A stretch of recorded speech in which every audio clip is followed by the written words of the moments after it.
Assalamualaikum warahmatullahi wabarakatuh. Di sini saya akan mempresentasikan materi tentang deadlock.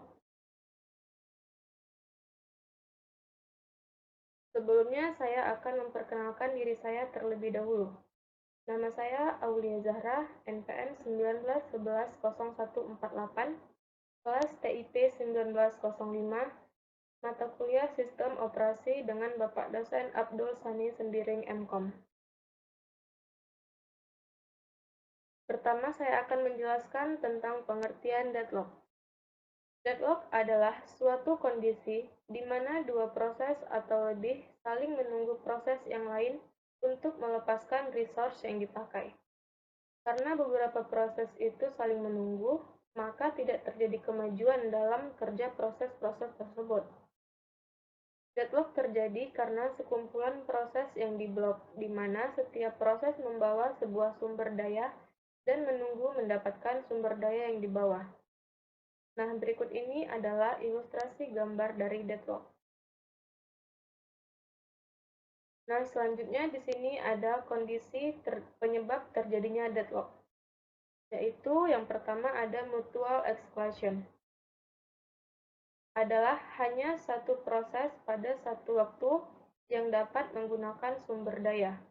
Yang kedua, genggam dan tunggu atau hold and wait, yaitu suatu proses membawa sedikitnya satu sumber daya menunggu mendapatkan tambahan sumber daya baru yang dibawa oleh proses. Ketiga, ada non-preemption, yaitu sebuah sumber daya dapat dibebaskan dengan sukarela oleh proses yang memegangnya setelah proses menyelesaikan task. Yang keempat, ada menunggu secara sirkular atau circular wait, yaitu terdapat sekumpulan yang menunggu sumber daya, di mana P0 menunggu sumber daya yang dibawa P1, P1 menunggu sumber daya yang dibawa oleh P2, dan begitu seterusnya. Proses yang menggunakan sumber daya menjalankan urutan operasi deadlock yaitu sebagai berikut. Pertama, meminta atau request, yaitu meminta sumber daya. Kedua, memakai atau use, yaitu memakai sumber daya. Yang ketiga, melepaskan atau release, yaitu melepaskan sumber daya. Nah, di sini ada metode mengatasi deadlock. Ada beberapa metode dalam mengatasi deadlock, yaitu yang pertama ada metode pencegahan deadlock prevention.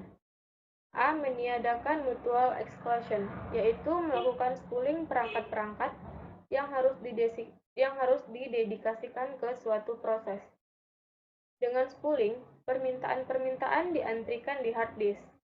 Setiap job di antrian spooler akan dilayani satu persatu. B. Meniadakan hold and wait, yaitu mengalokasikan semua sumber daya atau tidak sama sekali. Yang kedua ada hold and release. C. Meniadakan non-preemption. D. Meniadakan menunggu circular, yaitu proses hanya diperbolehkan menggenggam satu sumber daya dan penomoran global semua sumber daya. Yang kedua ada metode penghindaran deadlock atau deadlock avoidance, yaitu A. Proses harus menyatakan seluruh sumber daya maksimum yang dibutuhkan sebelum eksekusi. B. Ketika eksekusi berlangsung, proses meminta sumber daya yang diperlukan hingga batas maksimum yang dinyatakan di awal. D. Proses yang menyatakan kebutuhan melewati kapasitas sistem, tidak akan dieksekusi.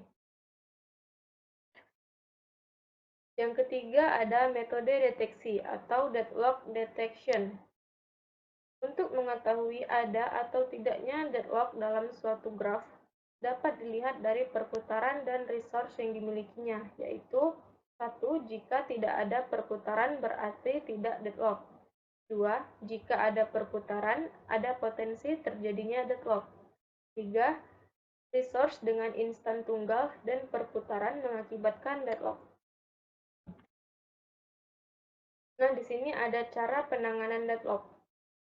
Secara umum, ada 4 cara untuk menangani keadaan deadlock, yaitu yang pertama pengabaian.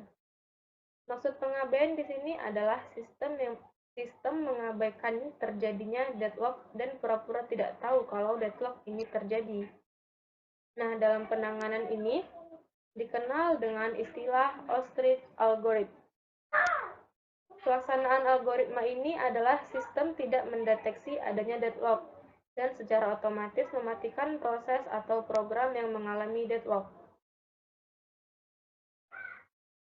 Cara penanganan dengan mengabaikan deadlock banyak dipilih karena kasus deadlock tersebut jarang terjadi dan relatif rumit dan kompleks untuk diselesaikan, sehingga biasanya hanya diabaikan oleh sistem untuk kemudian diselesaikan masalahnya oleh user dengan cara melakukan terminasi dengan Ctrl Alt Del atau melakukan restart terhadap komputer. Yang kedua ada pencegahan. Penanganan ini dengan cara mencegah terjadinya salah satu karakteristik deadlock. Penanganan ini dilaksanakan pada saat deadlock belum terjadi pada sistem. Intinya memastikan agar sistem tidak akan pernah berada pada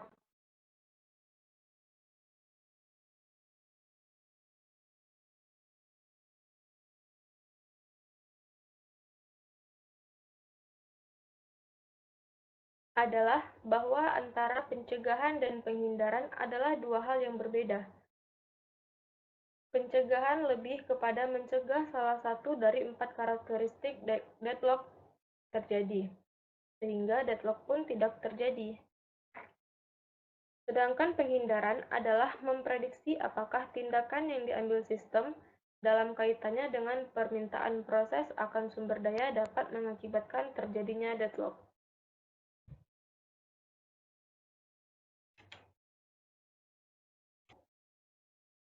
Yang keempat ada pendeteksian dan pemulihan. Pada sistem yang sedang berada pada kondisi deadlock, tindakan yang harus diambil adalah tindakan yang bersifat represif. Tindakan tersebut adalah dengan mendeteksi adanya deadlock, kemudian memulihkan kembali sistem. Proses pendeteksian akan menghasilkan informasi apakah sistem sedang deadlock atau tidak, serta proses mana yang mengalami deadlock.